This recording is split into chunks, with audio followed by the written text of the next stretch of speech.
Well, the Nigerian government and people have battled spate of security challenges for more than a decade. Now, these security issues have gone from terrorism to banditry, insurgency, and most recently, kidnapping for ransom. Now, thousands of lives have been lost in this security upheaval, and communities have been split. Security agents have been deployed to the theater of war and troubled regions. In the last 4 years, these security challenges have infiltrated every part of the country, and nowhere in Nigeria is left behind from the troubles of the moment. However, hope on the horizon as the Nigerian military have recorded major successes in the last few weeks against terrorists, bandits, and kidnappers. Nigeria's Hydra-headed security challenges are showing solutions are possible if desire is optimal. But what needs to be done? That's a question we seek answers for on VSA today. I'm Sulaiman. Welcome.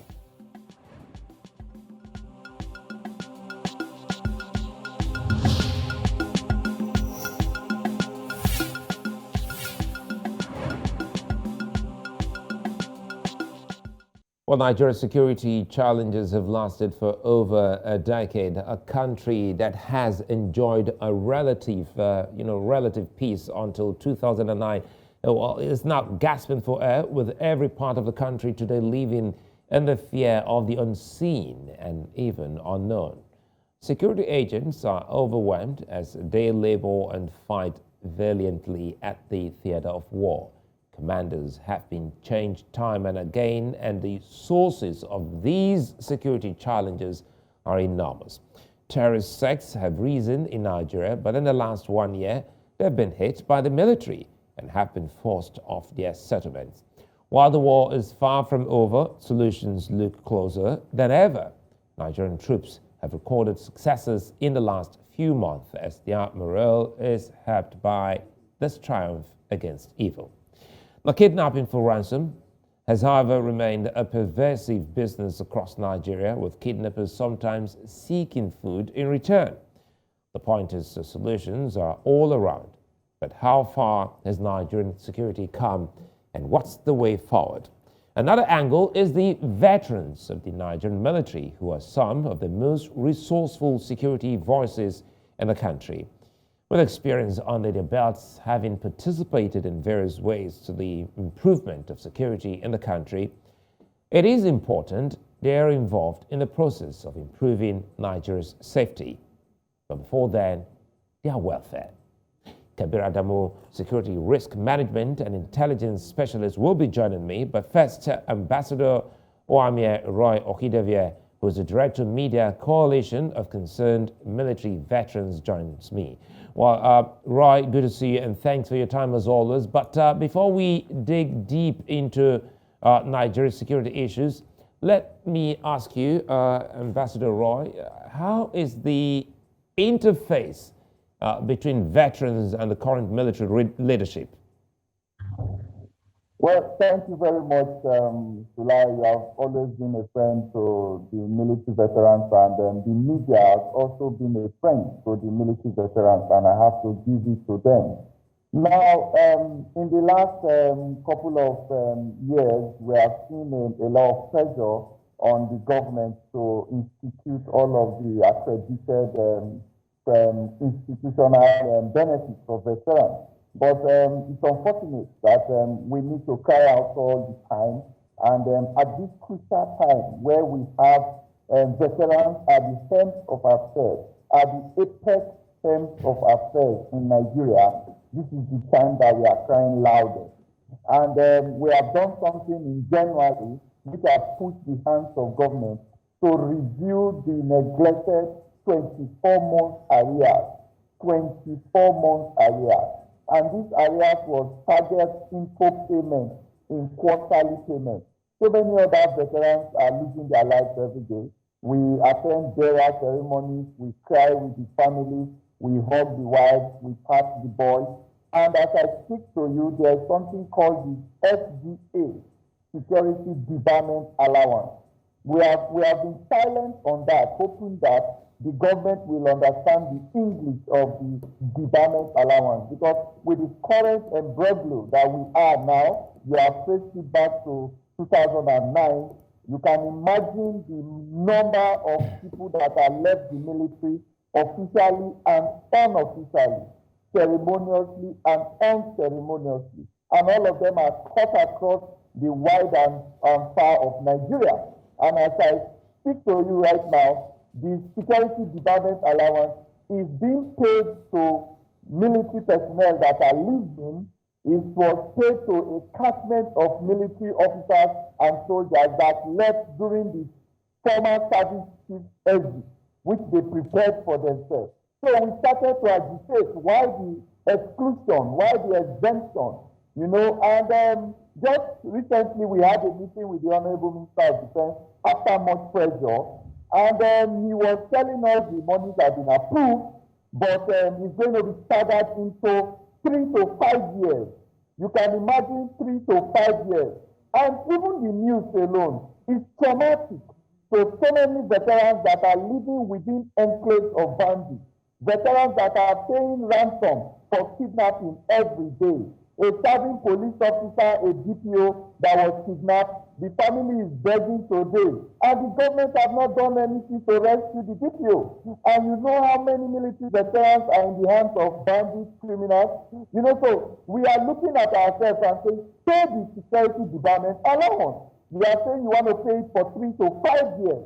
And not only that, they are not drawing another long foot to say they want to do verification. Okay, what verification you want to do? We just finished a verification. You computed the names of all the veterans that were exempted, and you submitted to the federal government, the Ministry of Finance, and everybody. Let me jump in here. Ambassador Roy, quickly here. You know, you've been making some demands from the Nigerian government so that we can get to the meat of today's conversation. Can you tell us quickly about the demands you've been making on behalf of the military veterans? One of the major demands that we are making right now is that the approved SDA security debarment allowance should be paid within 1 year. That is one demand we are making. 5 years, 3 years, not acceptable. The second demand we are making is that they should scrap every attempt to do any kind of verification right now, because the database that was captured is from the military pension board, and it was captured from the existing veterans, verified veterans that are receiving pension. Then the third thing that we are asking for is that all the people that have died, that their names are captured in that SDA list sent to the federal government, the money must and should be paid to the family. Thank you. Okay, Roy, I'll come back to you. Let's quickly welcome Kabir Adamu. Kabir, thanks for your time as always. And today we're looking at, continue our conversations. And I just started by asking Roy the contributions of military veterans. But let's start by talking about give us an overview of situation report that you and your team have been able to gather. For some Nigerians, they're excited about security situation, and we just saw not one, not two, some of the 7 ministers assuring Nigerians that the days of panic and sleeplessness are almost over. Kabir, help us here. Thank you, Sulaiman, and good evening to both to you and to Roy. It's a good move. The ministerial briefing that took place yesterday, the fact that a gathering of, I think, about 4 cabinet ministers of 5, and the fact that they were speaking on an issue that is extremely of concern to Nigeria, that is the issue of security, I think is a good development. There were several sweeping statements that were made in that briefing. Let me start with the one by the Minister of Information, Elijah Mohammed, where he categorically said that the worst days are over and I think concluded that they have succeeded, the government has succeeded in decimating most of the threat elements within the country. That unfortunately requires a little bit of interrogation. You indicated that my consultancy, we do have a dashboard where we present happenings within the country. Now, what we've observed in the month of August, even though this is being validated, we're going to release our report in a few days after the validation. But as of now, the data that we have says that about 800 persons were killed in Nigeria in the month of August.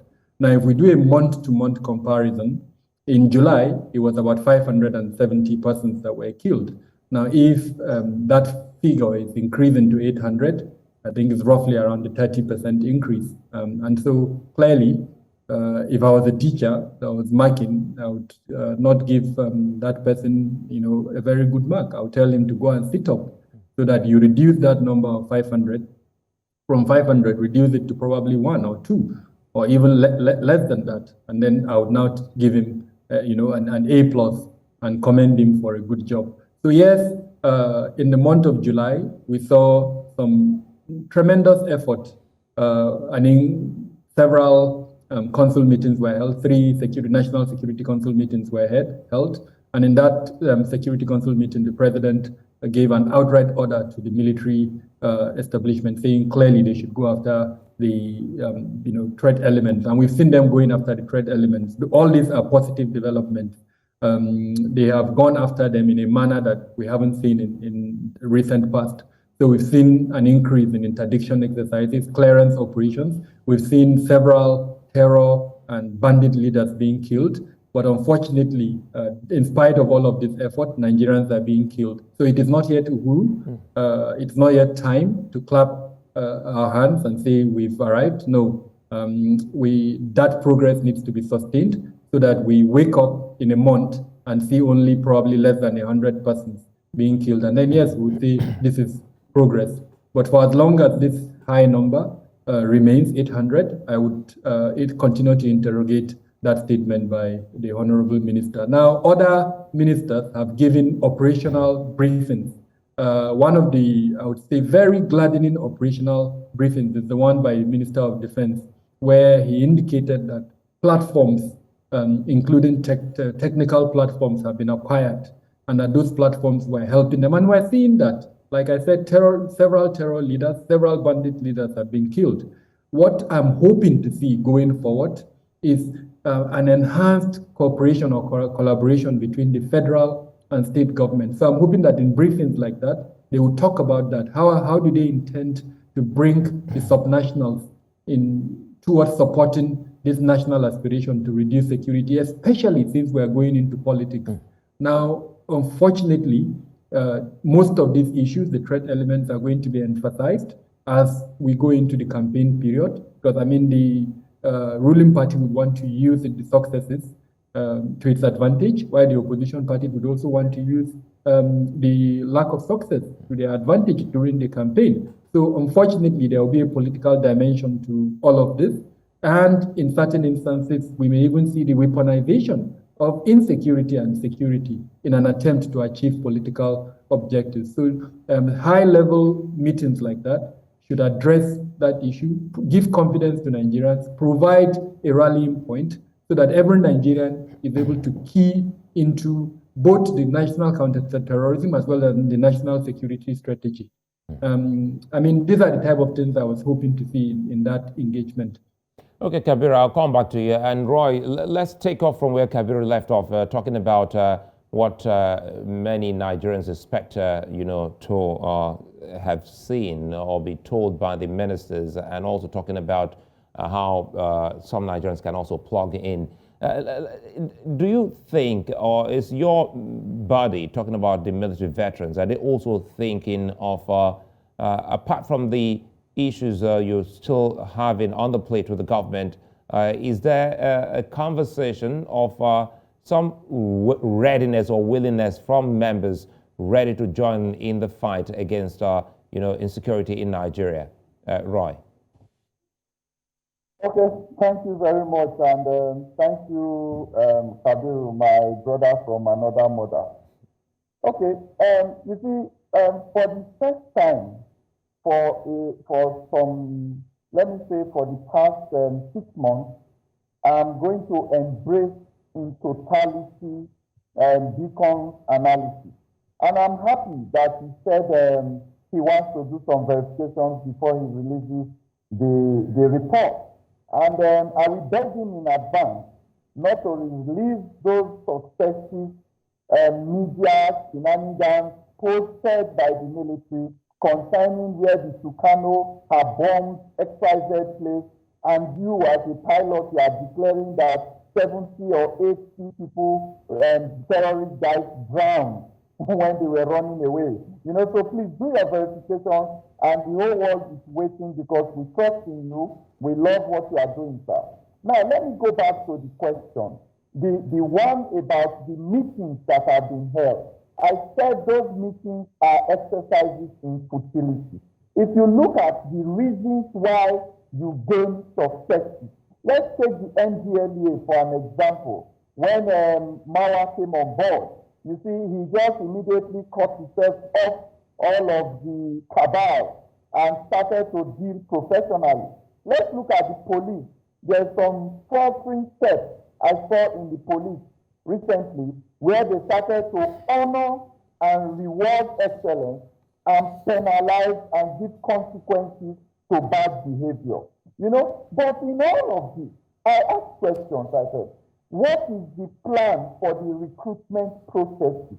What are the influx? What are the inputs you are putting, the new blood that you are putting in the service?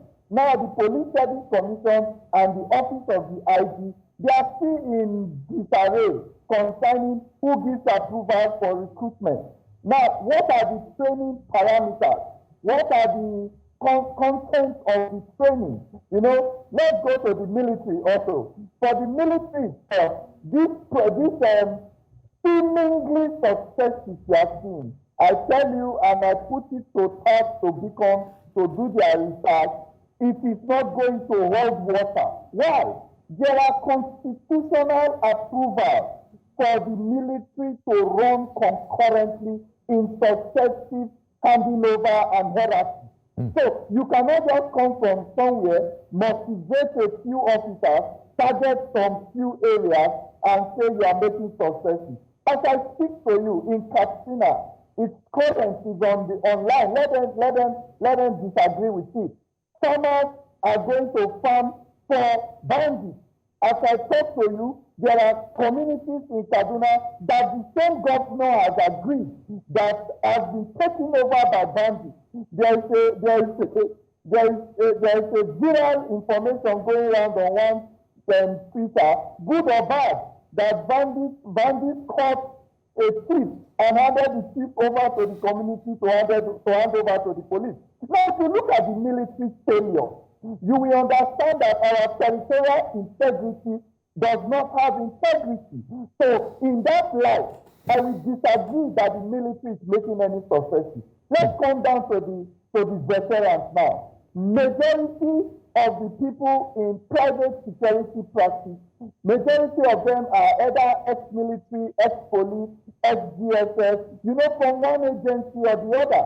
And the same private security organizations that have gone through a lot of turmoil in Nigeria, regulated by the NSCDC and sponsored fully by the Ministry of Interior, has not been able to pick and take its stand in the national security architecture.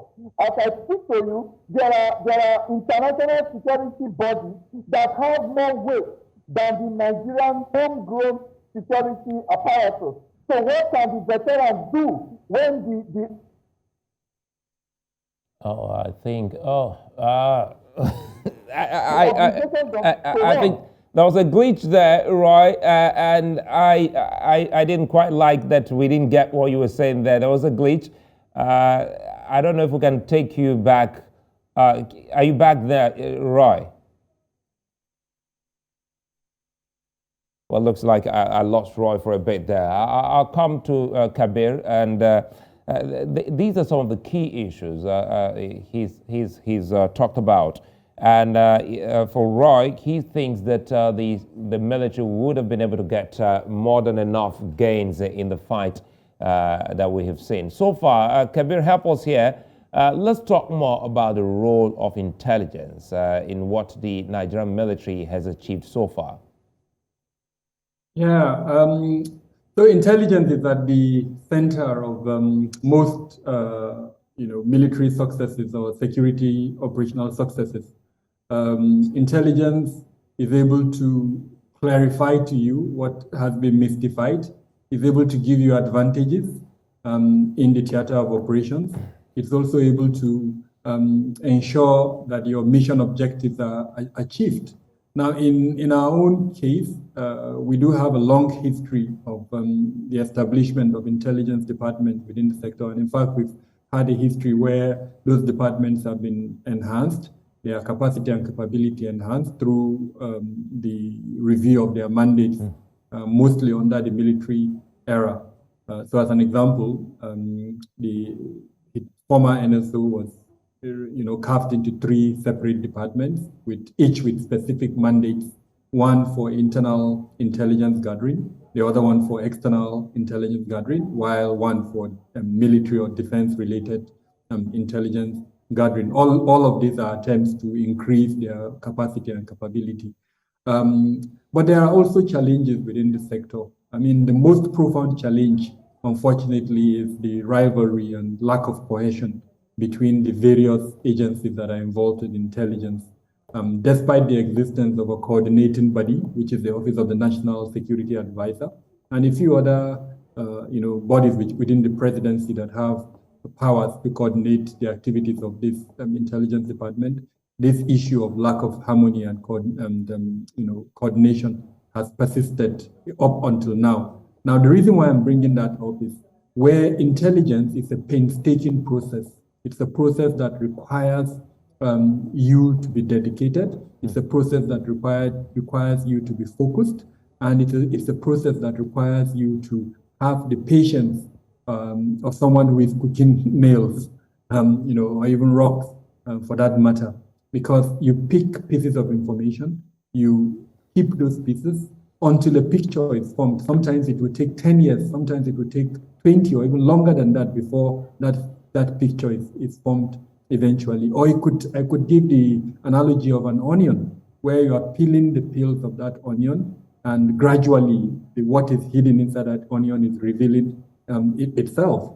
That to an extent is intelligence, and there's what we call the intelligence cycle, from collection to processing up until dissemination. So we can pick each of and every one of this cycle and discuss them, see the challenges within the Nigerian context and what needs to be done to improve them. But in a nutshell, in terms of the platform for the collection of intelligence, we have those platforms, and I've given you an example. I would also mention to you that almost all the law enforcement agencies in the country, whether military or paramilitary, they do have intelligence units. So if you pick which one, NDLEA as a paramilitary organization, it does have an intelligence unit. You pick custom, you pick immigration, they have intelligence unit. Now, the civil defense that Roy referred to earlier also has an intelligence unit. So why do we have a challenge of intelligence? Again, it's an issue of coordination as well as lack of cohesion between the several security organizations. Now, the good news is that I think we're about to launch an intelligence fusion center. President Buhari, I think in his first tenure, actually gave a presidential directive for the establishment of a fusion center. I think one in Abuja and then the other one in the northeast of the country. But unfortunately, for some reasons, those 2 fusion centers have not been very effective. But I know that we're at the finishing stages of the building of one currently, and that once it becomes effective, I'm hoping that we'll put in place the processes for the collection as well as the dissemination of timely intelligence that would be meaningful to the various players within the operational sector. Intelligence that is kept and not used is useless intelligence. So if that fusion center becomes operational, and its products are available to all the players within the industry in a manner that where accountability is introduced. And I want to emphasize this point. We've had in the recent past several instances where we've been told that intelligence was available, but it wasn't acted upon. So I'm hoping that as part of this new move to establish the Fusion Center, we would also have an accountability element around it. Now we can borrow from what the UK does as an example. The UK has what they call a standard unit. Now that standard unit is a standalone section within the intelligence community. Yeah. I know that within the act that set up the 3 intelligence agencies, there is the provision for the appointment of an ombudsman. So we could start by that, appoint ombudsmen, but maybe even move further and have this standard unit within the intelligence community that will be able to track the dissemination of this intelligence, and where there is a failure of compliance by the relevant receiver, they take action. And that action can be in the form of perhaps instituting a parliamentary investigation or some other form of judicial action, so that where someone's refusal to act on intelligence leads to death or damage of public property, that person is held accountable. And then that way, this kind of circumstance that we have at the moment will reduce itself. So again, intelligence is critical, and there are various ways in which we can collect this intelligence. One of them is through the human sources, which I think should be our natural advantage. We have a lot of human resources.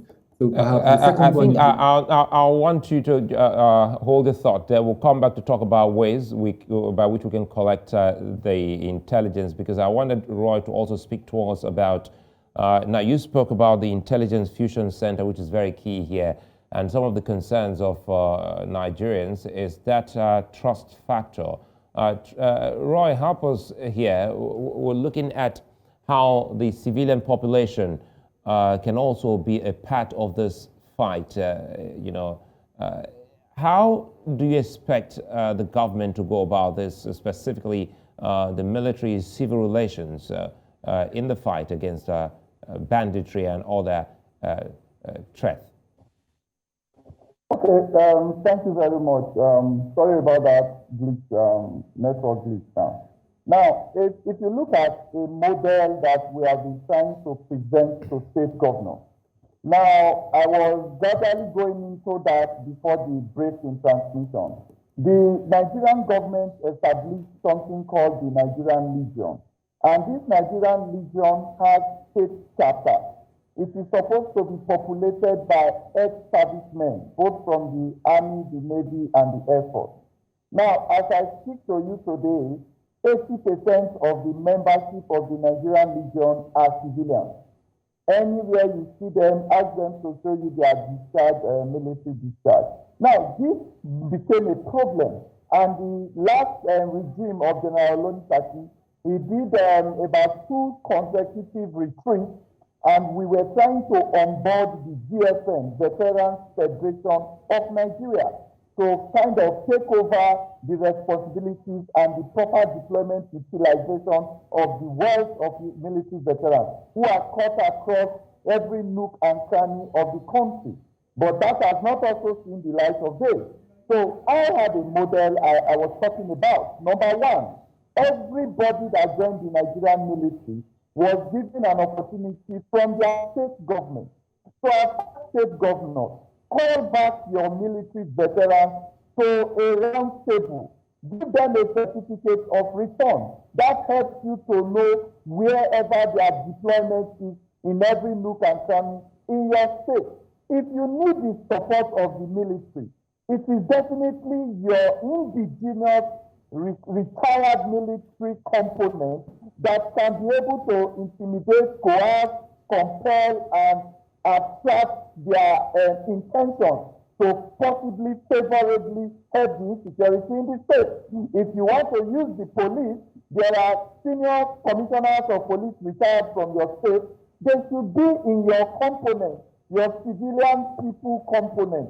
So that is where you begin to do the civil relations. But if you want to run on the core civilian component to relate with the agency component, that disparity will continue. That lack of trust will continue. Because these retired catchment, they speak the same language with the serving personnel, so they could relate. So state governors to look at that, begin to unfold opportunities to approach these communities and utilize their value.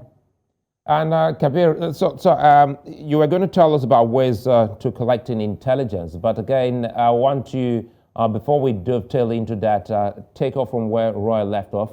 Let us in on what the government is doing about civil-military relations. It's very important, and that is why whatever gains, even if it's just a percentage increase on the side of the troops, an average Nigerian is, he cares less.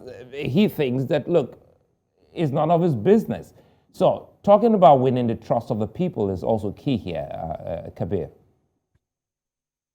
And I'm really delighted to mention that the current crop of military leadership that we have do realize this, and they've gone ahead to appoint platforms, or create platforms rather, and appoint persons who are of the right characters to head those platforms and who are coordinating civil-military relations activities, including coordination meetings, including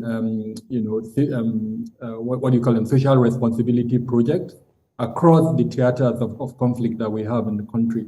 So, for instance, in the Northeast, you have a CIMIC, Civil Military Coordination Meeting between the Operation Haninkai and the various stakeholders, including civil society organizations and several others. They also have social responsibility projects that they carry out from time to time. Sometimes it's the medical outreach. In other times, it's the construction of certain infrastructure that is of relevance to the community. Sometimes it's giving out just food packs.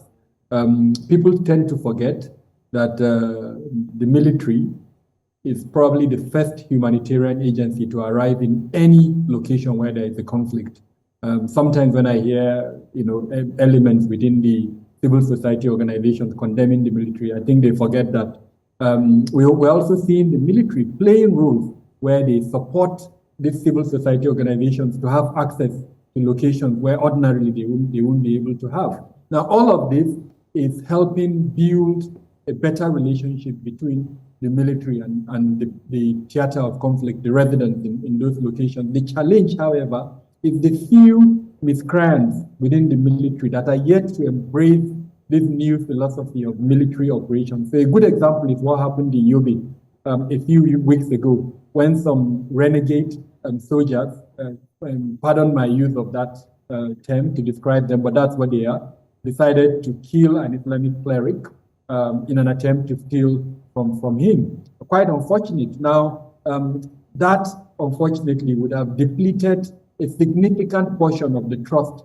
that the people have in the military, especially since the person in question is someone of high standing. And so an institutional arrangement that deals with such issues, just like we saw, those persons were arrested, they were court-martialed, and the result was released to the public. Now, that type of response is also very important. But suffice to say that the military has put in place good platforms to enhance civil-military relations. But it's work in progress.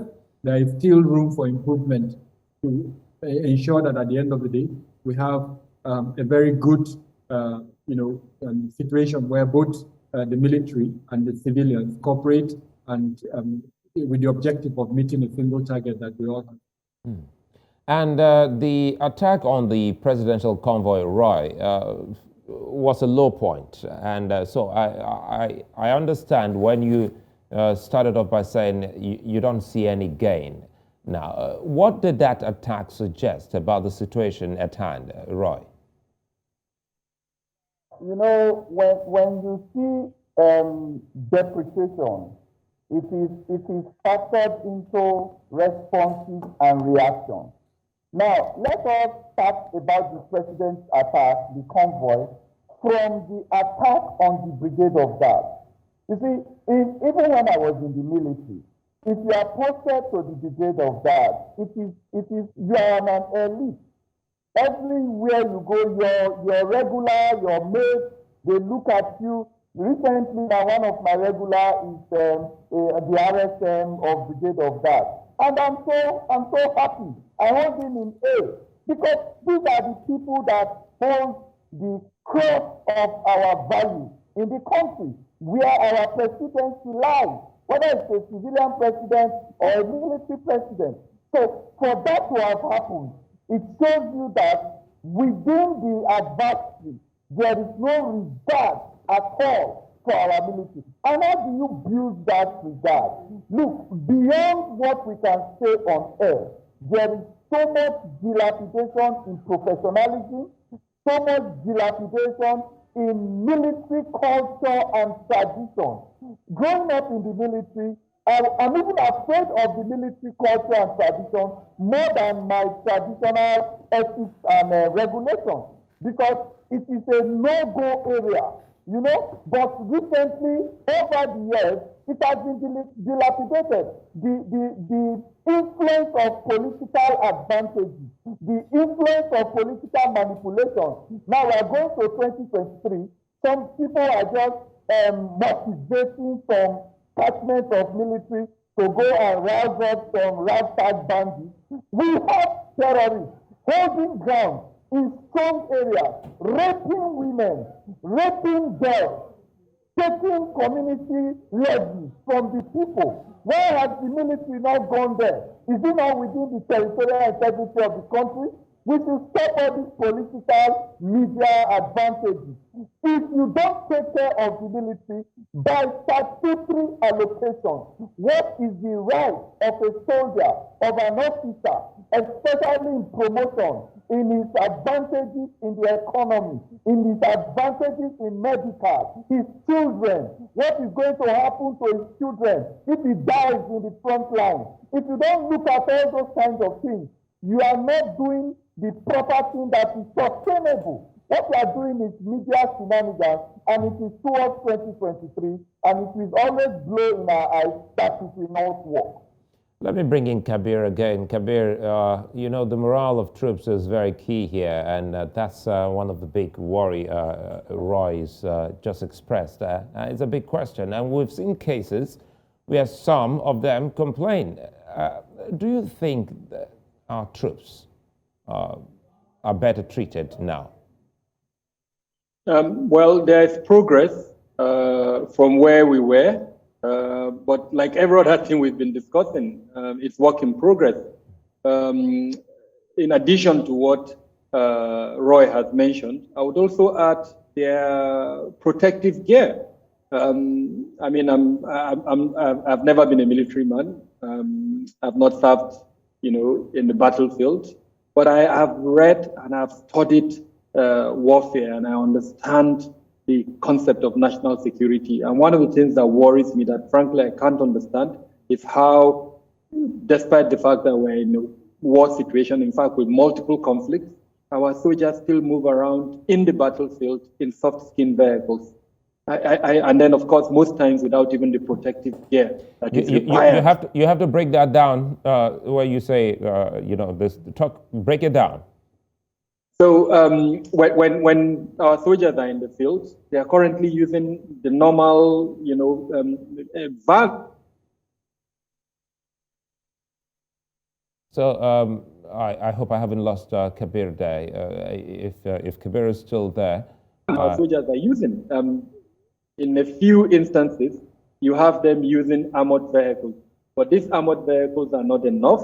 What I would like to see a situation where all our soldiers in the battlefield are using armored vehicles, and not just armored vehicles that have the protective capacity for, you know, withstanding the penetration of the, you know, bullets or whatever projectiles are being used by the enemy. We know the kind of guns that the elements within the northeast and other parts of the country have. So, but when we send the soldier to the field, let it be that the vehicle is in, has the capacity to be protected from the projectile that enemy is shooting. Because that is the advantage that he's taking to the field. But if the enemy is able to shoot at him and that projectile is able to pierce the skin of that vehicle and hit him, then for God's sake, we're sending him to his grave. Likewise, the body protection. I mean, look at I don't want to use the example of American soldiers because someone would say, well, their economy is advanced, da, da, da, da, da, da. But for God's sake, we're in a war situation.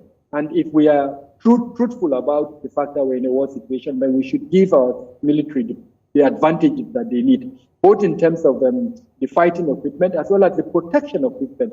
Now, that is what will give them the confidence, in addition to the welfare issues that have been mentioned by Roy there. The second point I would also want to mention is the monopoly of the airspace. There is no country that would win or lose a military operation that is not determined by its ability to monopolize and use its airspace. I'm hoping that we do have assets, and we must commend the current administration, the Buhari administration, for investing massively in the Nigerian Air Force. But we're not seeing the result of that investment in a manner. 2 days ago, I monitored a report in Borno State. As you know, I run a consultancy, and part of what we do is to provide commercial intelligence. Now, that report said there was a movement of the bad guys from one location very close to Maiduguri. And so the question that would always come to my mind, if we in commercial intelligence can monitor that movement, what would it cost the Air Force, for instance, to deploy an asset and go and just drop a bomb on those persons and eliminate them? Because if we leave them to continue in that journey, they are going to attack the location, and maybe even the location they are attacking will be a military formation. So again, the monopoly of the Air Force and the use of the Air Force to achieve our strategic objectives, I think, is absolutely important. And one key element that would allow that is coordination between the various elements. And I must commend the current crop of military chiefs.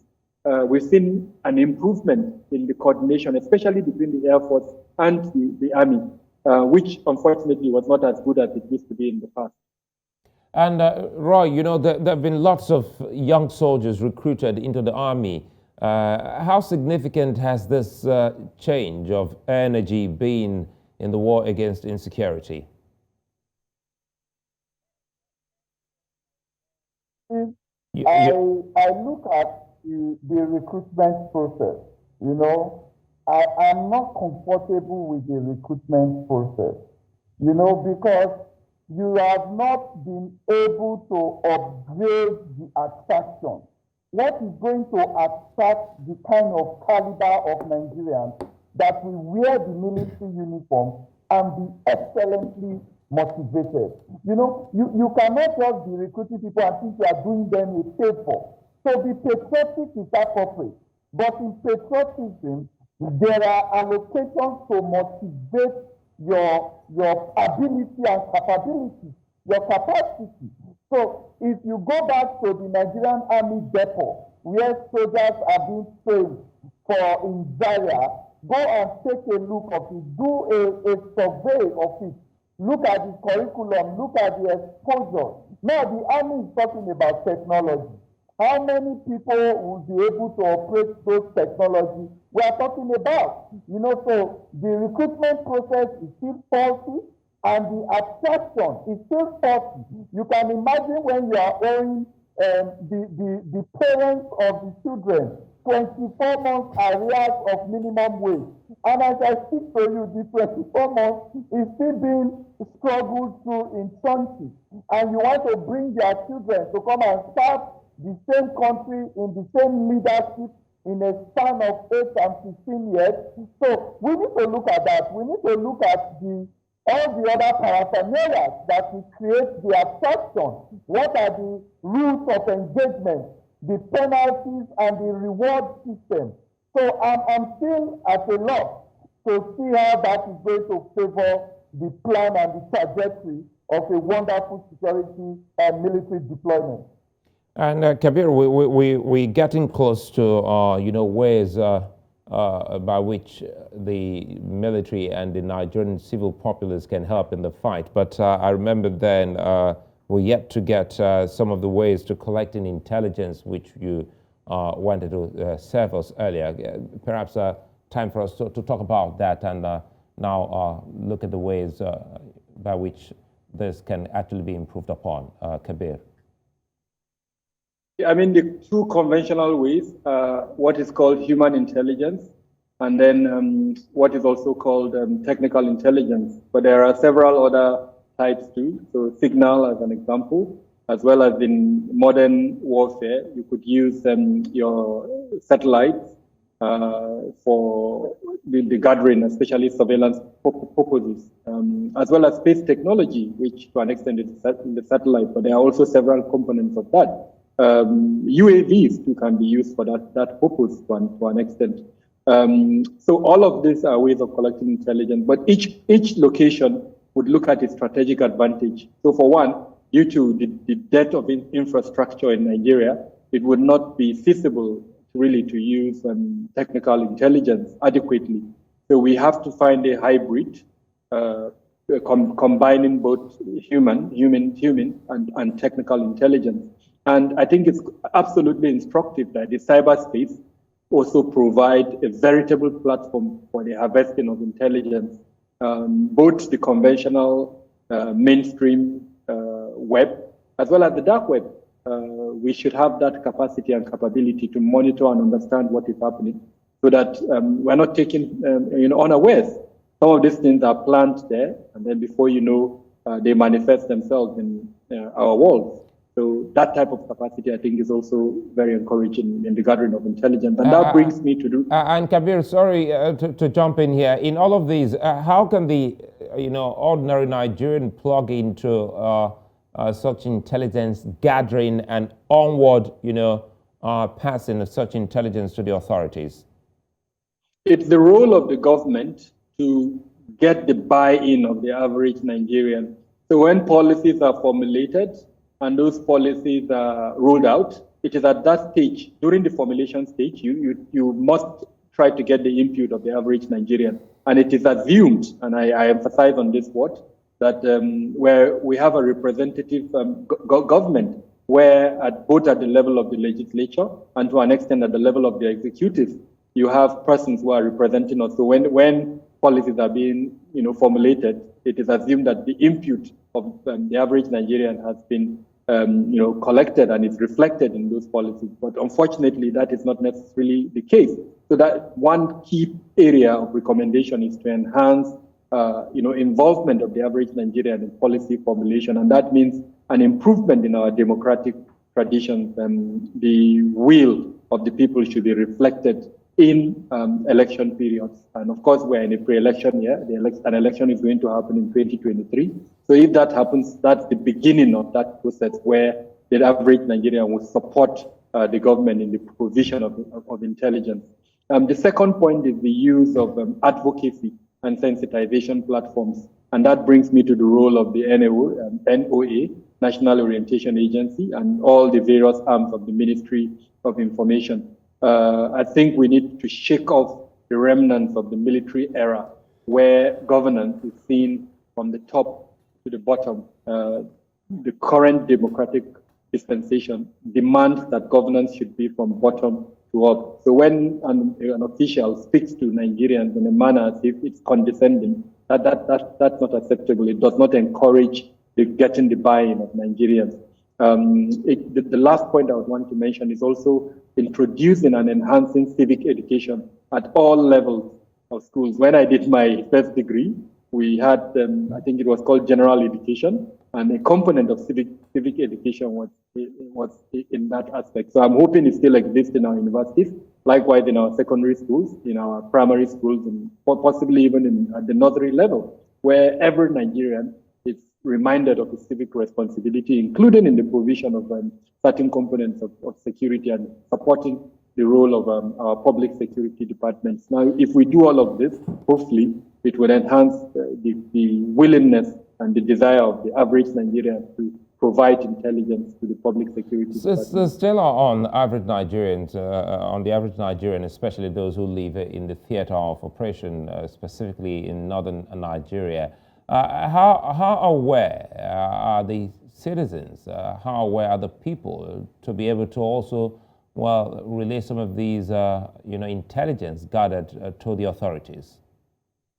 So not very aware, unfortunately. A few states have early warning systems and early warning response platforms.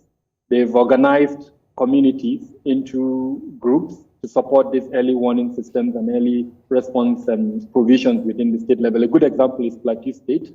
I think it has a model that has been quite successful. I think Kaduna too has a model, but I mean, it would be really imprudent of me to use Kaduna as an example, given what is happening in Kaduna. But I know they have a very good early warning system platform. Why that early warning system is not corroborated by a good early response system, I really don't know, but it's an area to be looked at.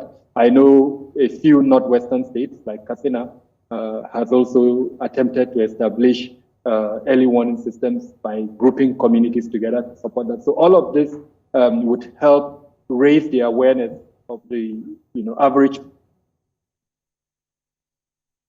the role of this person in the contribution of security information and in other aspects of supporting security roles at that level. The inability to do that, unfortunately, would mean we go back to what I said earlier on, sensitization and advocacy campaigns by the National Orientation Agency and the other departments within the Ministry of Information. I believe these agencies have represented level. Now, the only way that can happen is if we are to provide security, to provide this type of information to people by translating government policy into various languages, by making those government policies available to people at the community level, so that they understand what the objectives of this policy, and of course, once they understand, they'll be able to support it. Well, just in time for us to close, Roy is back on. Roy, your closing moment before we leave, if we can do this in a minute, because I lost you for a bit there. What more should you expect the government to do? Because I love to bring it back to how it started. What more can the military veterans do in helping the country in this fight against insurgency and banditry? Roy. Okay, thank you, and I'm happy with the direction Kabir has gone. He has been able to articulate all the intellectual angles, and if you look at what Kabir is saying, so interpose it, you will see that he mentioned that the value is in the human resources. Now, as I speak to you, we have military veteran chapter under the retired members of Nigerian Armed Forces in the 36 states in Nigeria. And in every state, we have a state chairman who is a commissioned officer and a state coordinator who is a non-commissioned officer.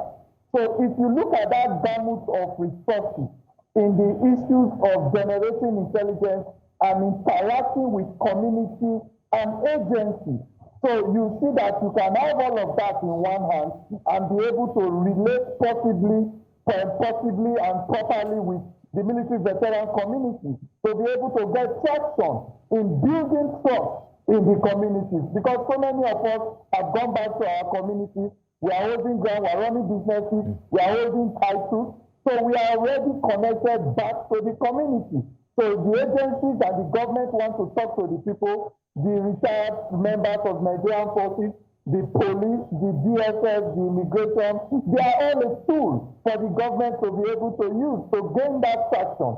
So I believe that they are hearing us, and I appreciate you, Sulaiman, for all of these opportunities to put all of these valuable, articulate information together for the benefit of Nigeria. Thank you very much. And I also appreciate you and Kabir all the time, and so many other security experts for coming to give their all to the country and the continent pro bono. I thank you so much. And of course, I would also like to say many thanks to our viewers from across the continent. Kabir Adamu and Oamien Okhidievbie, I hope to see you again here on The Square. Take care and have a nice evening. Bye. Thanks. It's always a pleasure. I'm Sulaiman. Many thanks for watching.